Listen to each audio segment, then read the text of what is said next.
Hello everyone, स्वागत है आपका हमारे यूट्यूब चैनल पर। आज हम जेनेटिक्स का लेक्चर 2 डिस्कस करते हैं। लास्ट लेक्चर में हमने जेनेटिक्स समझा था, व्हाट इज जेनेटिक्स, इसके डिफरेंट टर्मिनोलॉजी हमने देखी थी। मेंडलिज्म देखा था, मेंडल के दो लॉ थे, law of segregation and law of independent assortment. तो वो मेंडलिज्म जिन्होंने पीपर मेंडल थे, जिन्होंने पीपर काम किया था, स्वीट पीपर काम किया था, सॉरी गार्डन पीपर काम किया था, स्वीट पीपर नहीं, स्वीट पी लिथायरस ओडोरोटस होता है। तो उन्होंने पाइसम सेटाइवम जो कि गार्डन से पी है उस पर उसने काम किया था। अब हम नेक्स्ट क्लास में कुछ स्पेशल क्रॉस देखते हैं। वो जो क्रॉस थे मोनोहाइब्रिड थे, डाईहाइब्रिड थे, ट्राईहाइब्रिड थे, वो सब अकॉर्डिंग टू मेंडल चल रहे थे। उनके मोनोहाइब्रिड में फिनोटिपिक रेशियो 3:1 हमें मिला था और जीनोटिपिक रेशियो 1:2:1 हमें मिला था। नाउ स्पेशल टाइप, दो टाइप के क्रॉस हम यहाँ देखेंगे। First is back cross, second is reciprocal cross. Back cross का मतलब है कि जब हम किसी F1 प्रोजेनी को उसी के किसी पेरेंट के साथ अगर क्रॉस कर दें तो वो क्रॉस हमारा बैक क्रॉस कहलाता है। ये बैक क्रॉस दो टाइप का होता है, first one is out cross और second one is test cross. देखो, अगर मानो कोई एक क्रॉस कर लेते हैं हम यहाँ, ये एक प्योर पेरेंट है, होमोजाइगस, टॉल है, डोमिनेंट है। इसका हमने क्रॉस करा किसी भी रेसेसिव, प्योर रेसेसिव पेरेंट से।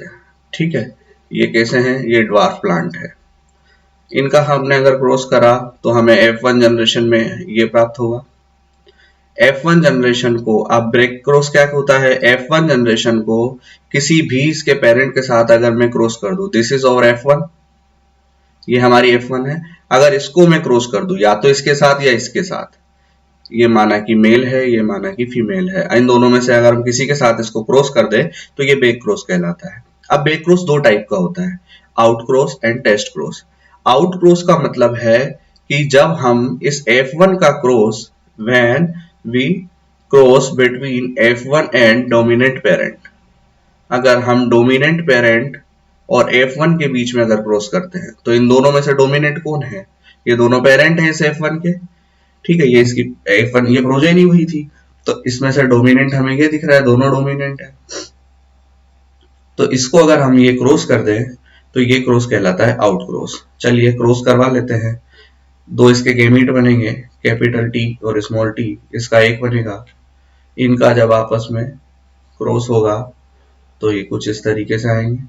1:1 का रेशियो आया है यहाँ हमने देखा, जिसमें ये प्योर टॉल प्लांट है और ये भी टॉल प्लांट है, लेकिन ये इम्प्योर टॉल है क्योंकि इसमें हेट्रोजाइगस कंडीशन है।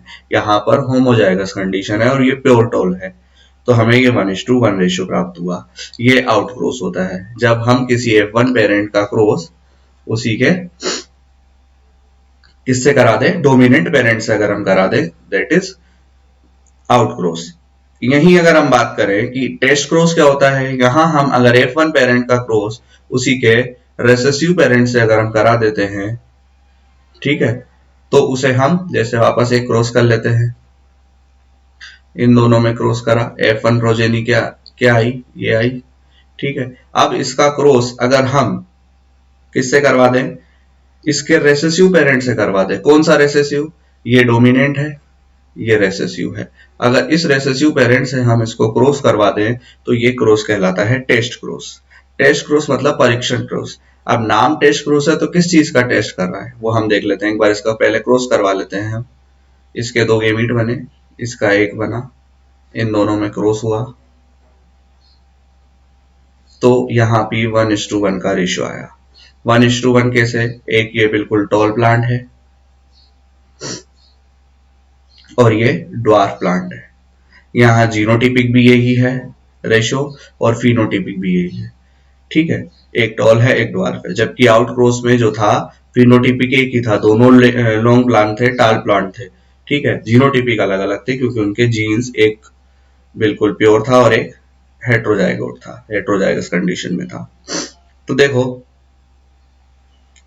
यहाँ 1:1 का रेशियो आया है, एक टॉल है एक ड्वार्फ मिला है। टेस्ट क्रॉस इसको नाम क्यों दिया गया है? टेस्ट क्रॉस इसको इसलिए नाम दिया गया है कि जब हम इस F1 का देखो, F1 अगर जब हमें प्लांट मिलेगा तो हम बाहर से इसको देख के पहचान जाएंगे कि लॉन्ग प्लांट, टॉल प्लांट है, ठीक है, मतलब इसके अंदर डोमिनेंट जीन प्रेजेंट है। लेकिन टॉल तो ये भी होता है जब दोनों डोमिनेंट हो, और टॉल ये भी होता है जब एक डोमिनेंट हो। तो इसमें से इसका जीनोटाइप कौन सा है, ये हमें टेस्ट करने के लिए इसको हम क्या करेंगे, टेस्ट क्रॉस करवाएंगे एक रेसेसिव पेरेंट से, क्योंकि हमें इसका जीनोटाइप पता है कि ये रेसेसिव पेरेंट है, प्योर रेसेसिव पेरेंट है, स्मॉल टी है। अब इसके साथ जब हमने क्रॉस किया तो हमें पता है कि जब गेमीट बनते हैं तो दोनों एलील अलग हो जाते हैं, मेंडल ने बताया था। और जब फिर ये मिलते हैं तो एक मदर से आता है, एक फादर से आता है। तो एक कैपिटल टी अगर इधर से आ गया और एक स्मॉल टी इधर से आएगा, ठीक है, तो ये टॉल बन गया। लेकिन इस वाले को देखें अगर हम, तो इधर से एक स्मॉल टी आया और इधर से एक स्मॉल टी आया, तभी तो ये ड्वार्फ बना, नहीं तो ये ड्वार्फ कैसे बनता? अगर मान लो यहाँ कैपिटल टी ही होते तो एक टी इधर से आता तो ये भी बड़ा टी हो जाता, और बड़ा टी होते ये भी टॉल हो जाता।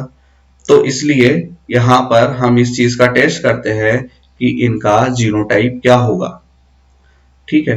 तो इस जीनोटाइप को टेस्ट करने के लिए टेस्ट क्रॉस का यूज किया जाता है कि F1 प्रोजेनी जो है उसका जीनोटाइप क्या है। ऐसे ही एक नेक्स्ट क्रॉस आता है रेसिप्रोकल क्रॉस।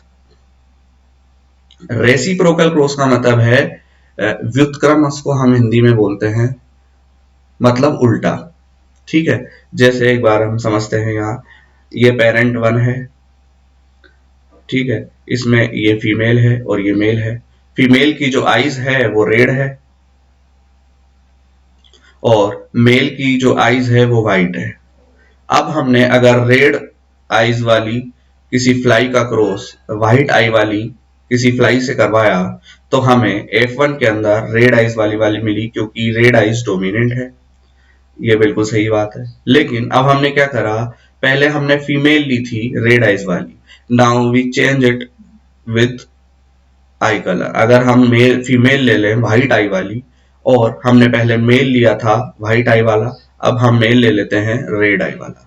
तो हमने क्या करा, रेसिप्रोकल कर दिया, मतलब मेल को फीमेल के कैरेक्टर से चेंज कर दिया और फीमेल को मेल के कैरेक्टर से चेंज कर दिया। अब हम जब इसका क्रॉस करवाएंगे तो हम देखेंगे हमें 1:1 के रेशियो में ये मिलेंगे, हमें व्हाइट भी रेड भी मिलेगी और व्हाइट भी मिलेगी, ठीक है। तो ये रेसिप्रोकल क्रॉस कहलाता है।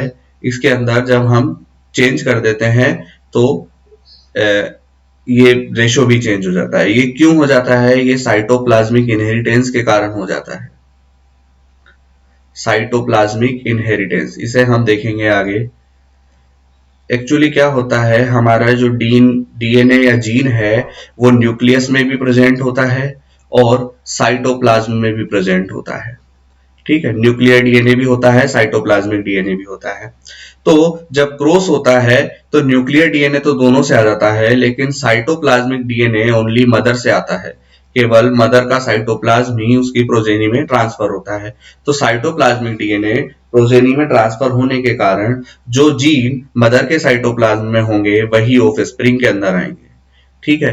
तो इसमें क्या होता है कि जो इसके साइटोप्लाज्म में जीन होंगे, इस मदर के साइटोप्लाज्म में जो जीन प्रेजेंट होंगे वही इसकी प्रोजेनी के साइटोप्लाज्म में आएंगे। तो इस कारण ये हमें रेशियो अलग अलग मिलते हैं। तो ये साइटोप्लाज्मिक इनहेरिटेंस के कारण होता है। इसको हम आगे और डिटेल में समझेंगे कि साइटोप्लाज्मिक इनहेरिटेंस क्या होता है। नाउ स्पेशल क्रॉस खत्म होने के बाद हम कुछ देखते हैं जीन इंटरेक्शन। जीन इंटरेक्शन का मतलब है कि जीन आपस में मिलकर कुछ ऐसी अलग से कैरेक्टर उत्पन्न कर देते हैं जो उन्हें नहीं करने थे, या जो एक्सपेक्टेशन के खिलाफ थे। जो हमारी एक्सपेक्टेशन नहीं थी उसके विपरीत अगर कोई कैरेक्टर वो प्रोड्यूस कर लेते हैं तो ये इंटरेक्शन कहलाता है। अब ये दो टाइप के होते हैं। जैसे मानो ये हमारा कोई एक जीन है, जीन दो एलील से मिलकर बना है। एक एलील ये है जो सेम लोकस पर प्रेजेंट होते हैं, दिस इज वन जीन, एक कोई जीन है। अगर इंटरेक्शन एक ही जीन के इन दोनों एलील के बीच में अगर कोई इंटरेक्शन हो जाए तो ये कहलाता है एलीलिक जीन इंटरेक्शन। ठीक है। और अगर एक जीन तो ये है, एक दूसरा जीन यहां है, ठीक है, ये दूसरा जीन है कोई, और इन दोनों जीन के बीच में अगर इंटरेक्शन हो जाए तो ये इंटरेक्शन कहलाता है नॉन एलिलिक जीन इंटरेक्शन। ठीक है, तो दो टाइप के इंटरेक्शन होते हैं, या तो एक जीन के दोनों एलील के बीच में इंटरेक्शन हो जाए, या किसी दो डिफरेंट जीन में आपस में इंटरेक्शन हो जाए। तो उससे क्या क्या प्रभाव पड़ते हैं, इसकी डिस्कवरी किसने की, वो हम देख लेते हैं। फर्स्ट ऑफ ऑल हम एलिलिक जीन इंटरेक्शन को देखते हैं। एलिलिक जीन इंटरेक्शन के कई सारे एग्जाम्पल है, जैसे फर्स्ट आता है इनकम्प्लीट डोमिनेंस। इनकम्प्लीट डोमिनेंस का मतलब है कि डोमिनेंसी कंप्लीट नहीं होती है। डोमिनेंसी क्या होती है? डोमिनेंसी का मतलब है कि F1 जब प्रोजेनी आती है तो उसमें जो दोनों जीन प्रेजेंट होते हैं, रेसेसिव भी और डोमिनेंट भी, तो जो हमें दिखता है, जो प्रदर्शित होता है, वही डोमिनेंट होता है। तो इस वाले में हमने देखा था कि बाहर से अगर हम इस प्लांट को देखेंगे तो हमें ये टॉल दिखेगा। क्यों? क्योंकि इसके अंदर जो कैपिटल टी है ये डोमिनेंट कैरेक्टर है और ये स्मॉल टी को यहाँ शो नहीं होने देता है, तो इसलिए ये टॉल दिखता है। लेकिन इनकम्प्लीट डोमिनेंस के अंदर क्या होता है कि ये कंप्लीटली डोमिनेंट नहीं हो पाता है और हमें इन दोनों के मिलने से कुछ अलग ही कैरेक्टर शो होता है। इसकी खोज जो थी वो कार्ल कोरेस ने की थी और मिराबिलिस जालापा में की थी। मिराबिलिस जालापा को हम 4 o'clock प्लांट भी कहते हैं, 4 o'clock प्लांट भी कहते हैं, इसको हम गुलेबास भी कहते हैं। ठीक है, तो ये मिराबिलिस जालापा एक प्लांट है, इसके अंदर कार्ल कोरेंस ने की थी। इन्होंने क्या करा, इसके देखो आगे क्रॉस दे रखा है, रेड फ्लावर और व्हाइट फ्लावर के बीच में क्रॉस करवाया। मिराबिलिस जालापा के रेड और व्हाइट फ्लावर के बीच में क्रॉस करवाया। रेड जो था वो डोमिनेंट था कैरेक्टर, मतलब अगर कैपिटल आर और कैपिटल डब्ल्यू अगर आएगा तो हमें ये केवल दिखाई देना चाहिए, डोमिनेंट कैरेक्टर जो था, कैपिटल नहीं, सॉरी ये स्मॉल है।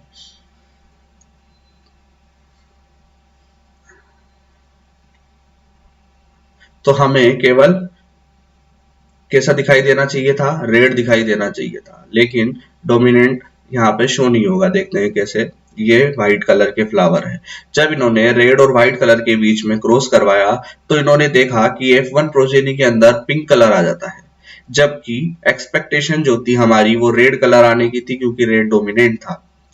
तो यहाँ एक अलग ही कैरेक्टर आ जा रहा है जिसको हम पिंक कह रहे हैं, तो इसको फिर इन्होंने इनकम्प्लीट डोमिनेंस नाम दिया। ठीक है, और यहाँ जब हम इस F1 का फिर आगे क्रॉस करवाते हैं तो F2 जनरेशन में हमें फिनोटिपिक और जीनोटिपिक रेशियो 1:2:1 के रूप में मिलते हैं। फिनोटिपिक भी यही मिलता है और जीनोटिपिक भी हमें यही मिलता है। तो यहाँ जबकि मेंडल के अकॉर्डिंग यहाँ ये अगर मोनोहाइब्रिड क्रॉस है तो 3:1 ये आना चाहिए था और 1:2:1 ये आना चाहिए था। ठीक है, लेकिन यहाँ ऐसा नहीं होता है, दोनों ही 1:2:1 के बीच में आते हैं। देखो, एक रेड आता है, दो पिंक आते हैं और एक व्हाइट आता है। मतलब जो पेरेंटल कॉम्बिनेशन थे वो कम आए हैं और न्यू कॉम्बिनेशन ज्यादा आ गए हैं। ठीक है, एक रेड है, एक व्हाइट है और दो पिंक है, दो जो हमें हेट्रोजाइगोट के रूप में मिलते हैं, हेट्रोजाइगस कंडीशन में मिलते हैं। तो इसी फिनोमिना को इन्होंने इनकम्प्लीट डोमिनेंस कहा। ठीक है, इसके अलावा इन्होंने और एक एंथेराइनम मेजस जो है, स्नैपड्रैगन प्लांट जो होता है, स्नैपड्रैगन प्लांट कहते हैं इसको। स्नैपड्रैगन प्लांट के अंदर भी इन्होंने इसकी जो फ्लावर लीफ कलर है उस पे भी इसकी डिस्कवरी हुई। वहां भी इसी तरीके से रेड और व्हाइट थे और वो भी पिंक आ रहा था। ठीक है, ऐसे ही एक मुर्गा है एंडोलूशियन फाउल। उस मुर्गे के फीदर कलर जो है वो ब्लैक और व्हाइट थे। ब्लैक और व्हाइट के बीच में जब क्रॉस करवाया गया तो उसके फीदर कलर जो है ब्लू कलर के आ गए। तो दो कॉम्बिनेशन जो है, पेरेंटल कॉम्बिनेशन के अलावा एक दूसरा कैरेक्टरिस्टिक्स आ जा रहा है, इसको कार्ल कोरेस ने इनकम्प्लीट डोमिनेंस नाम दिया, जहां डोमिनेंसी किसी एक की कंप्लीट नहीं हो पाती है और कुछ अलग कैरेक्टर आ जाते हैं। इसी के साथ दूसरा जीन इंटरेक्शन जो आता है एलिलिक जीन इंटरेक्शन के अंदर, वो कोडोमिनेंस आता है। कोडोमिनेंस मतलब हिंदी में उसको कहते हैं हम सह प्रभाविता। मतलब जब कोई चीज आपस में कॉमनली डोमिनेंट हो जाए तो उसे हम कोडोमिनेंस कहते हैं। जैसे कोट कलर इन केटल हम देखें, अगर एक प्योर रेड कलर की केटल है, एक प्योर व्हाइट कलर की केटल है, जब हमने इसका क्रॉस करवाया तो हमने देखा रॉन कलर हमें मिल गया। रॉन कलर में क्या है, रेड भी मिला और व्हाइट भी मिला, तो ये चितकबरा टाइप का हो गया। तो कोट कलर यानी इसकी स्किन का कलर जो होता है केटल्स में, वो एक कोडोमिनेंसी का एग्जाम्पल है। कोडोमिनेंसी मतलब ये भी डोमिनेंट हो गया और ये भी डोमिनेंट हो गया, कोई भी यहाँ रेसेसिव नहीं हुआ, दोनों ने अपना कैरेक्टर शो कर दिया, तो यह सहप्रभाविता कहलाती है। ऐसे ही ब्लड ग्रुप होता है एमएन ब्लड ग्रुप, इसमें भी दोनों ही ब्लड ग्रुप आ जाते हैं। सिकल सेल एनीमिया एक डिजीज है, दिस इज एग्जाम्पल ऑफ सब लिथेलिटी, आगे देखेंगे लिथेलिटी क्या है। इसके अंदर क्या होता है, जो हमारी आरबीसी होती है वो थोड़ी सिकल शेप हो जाती है, हंसिया जैसी आकृति की हो जाती है, जैसे हंसिया होता है उस तरीके की हमारी रेड ब्लड सेल्स हो जाती है, तो उनकी ऑक्सीजन कैरिंग कैपेसिटी कम हो जाती है, हीमोग्लोबिन कम हो जाता है। तो ये सिकल सेल एनीमिया एक जेनेटिक डिसऑर्डर है। तो ये इन सब में कोडोमिनेंसी पाई जाती है, मींस इसमें जो दोनों कैरेक्टर है, चाहे डोमिनेंट है चाहे रेसेसिव वाला कैरेक्टर है, वो कंप्लीटली नहीं हो पाता है और दोनों ही अपना डोमिनेंस प्रभाव दिखाने लगते हैं। जबकि इनकम्प्लीट डोमिनेंस में क्या हुआ था, वहां कुछ अलग ही कैरेक्टर आ गया था, दोनों को छोड़ के कुछ अलग आ गया था। यहाँ क्या हो रहा है, आ तो वो दोनों वही रहे हैं लेकिन वो दोनों एक साथ आ रहे हैं, ठीक है।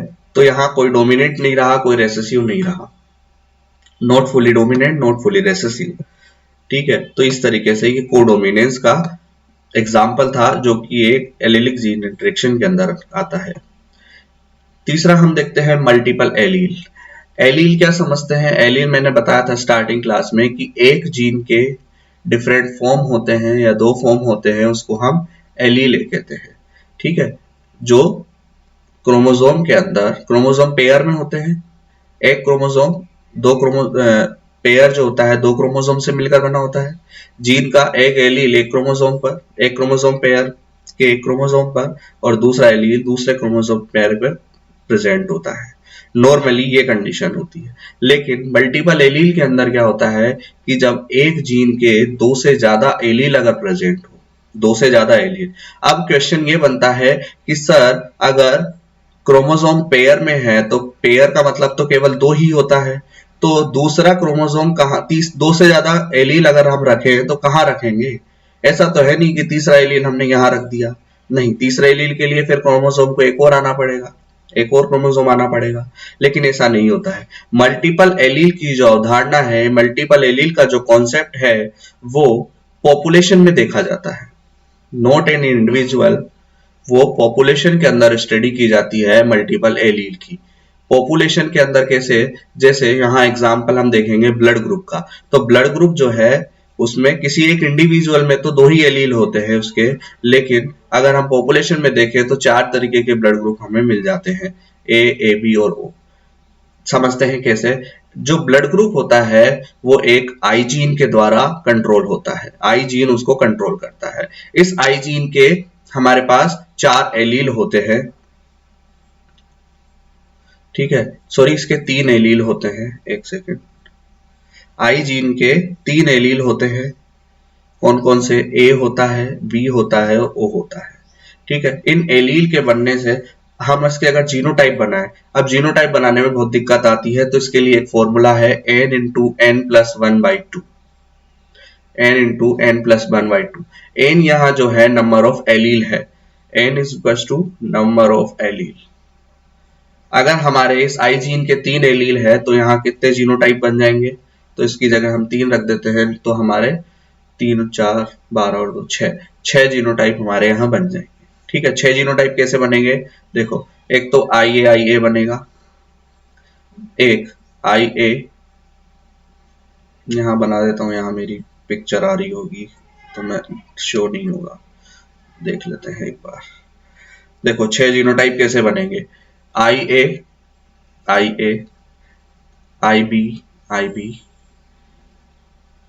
आई A I B, I A I not, I B I not. इस तरीके से 6 जीनोटाइप बनेंगे। अगर ये जीनोटाइप, ये एलील हमारे किसी इंडिविजुअल के अंदर आते हैं तो उसका ब्लड ग्रुप ए होगा, इसका बी होगा, इसका ए बी होगा, इसका फिर ए होगा, फिर इसका बी होगा।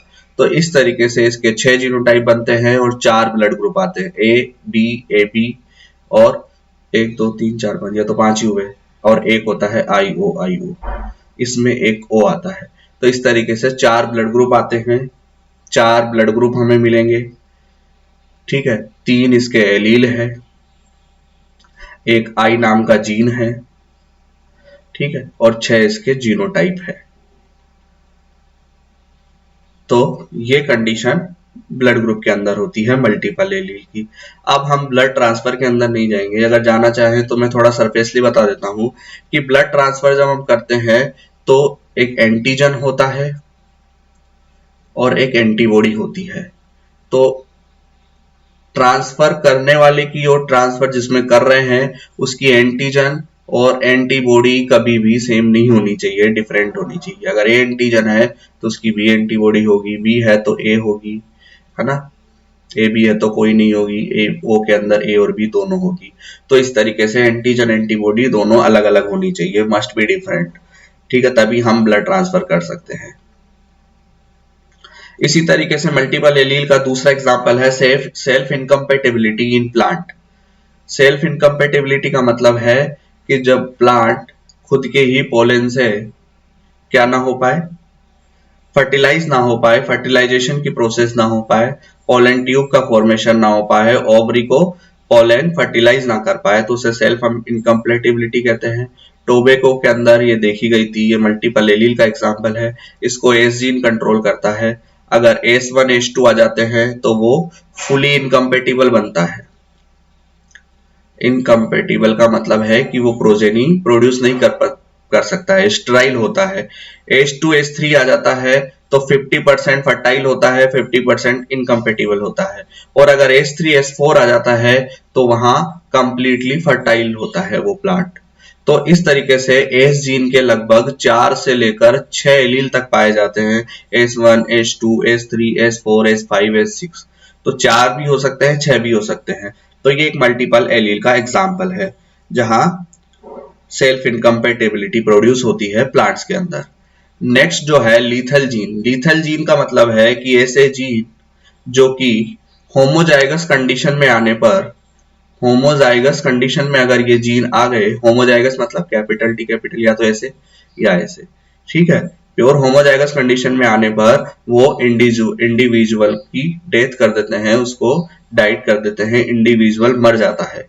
कोई भी इंडिविजुअल जिसमें अगर होमो लीथल जीन प्रेजेंट है और वो अगर होमोजाइगस कंडीशन में आ गए तो वो उसकी मृत्यु कर देते हैं, मौत कर देते हैं।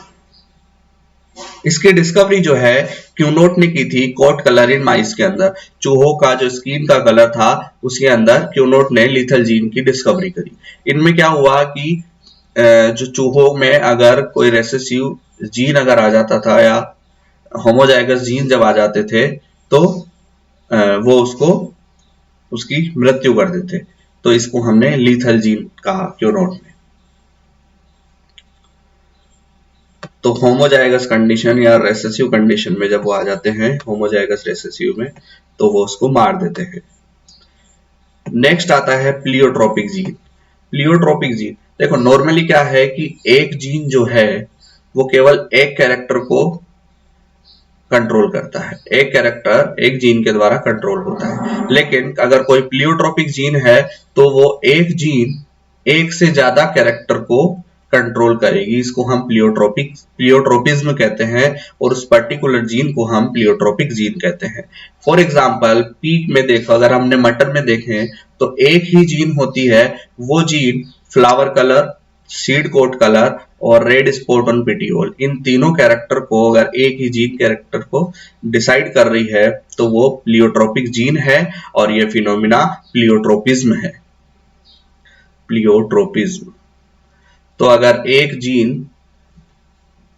क्या करे, एक जीन अगर कंट्रोल करे एक से ज्यादा कैरेक्टर्स को तो वो पर्टिकुलर जीन प्लियोट्रोपिक जीन कहलाती है।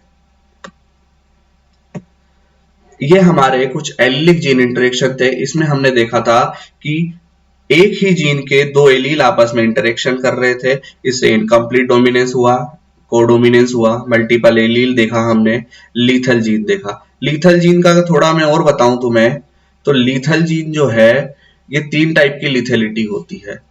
एक एब्सोल्यूट लिथेलिटी होती है, एक सब लिथेलिटी होती है, और एक डिलेड लिथेलिटी होती है।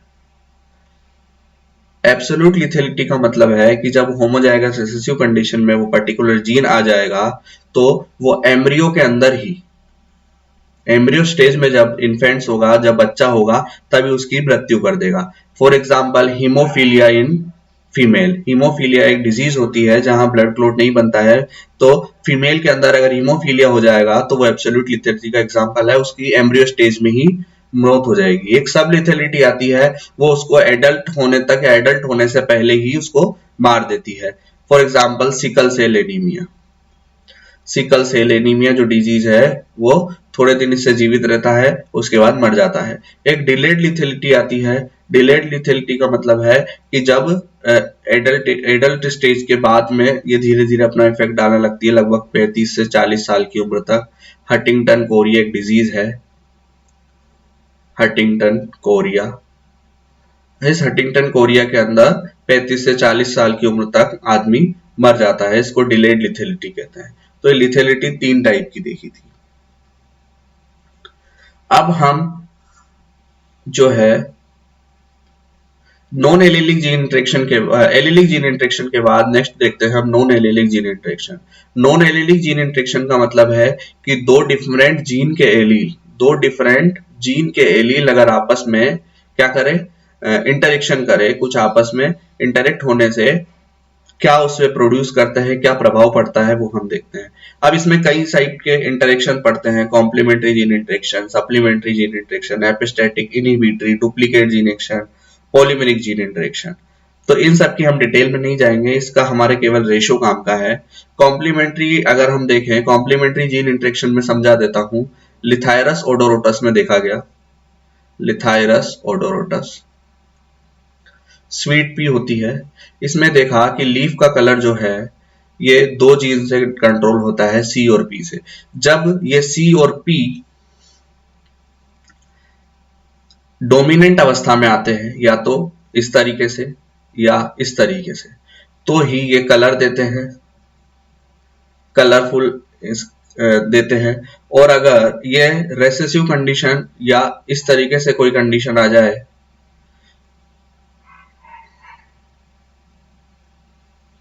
तो यहां कलरलेस प्लांट प्रोड्यूस होंगे, कलरलेस। तो ये कॉम्प्लीमेंट्री जीन इंटरेक्शन इसलिए है कि यहाँ दो डिफरेंट जीन है, इन दोनों जीन का डोमिनेंट अवस्था में प्रेजेंट होना जरूरी है अगर कलर लाना है तो।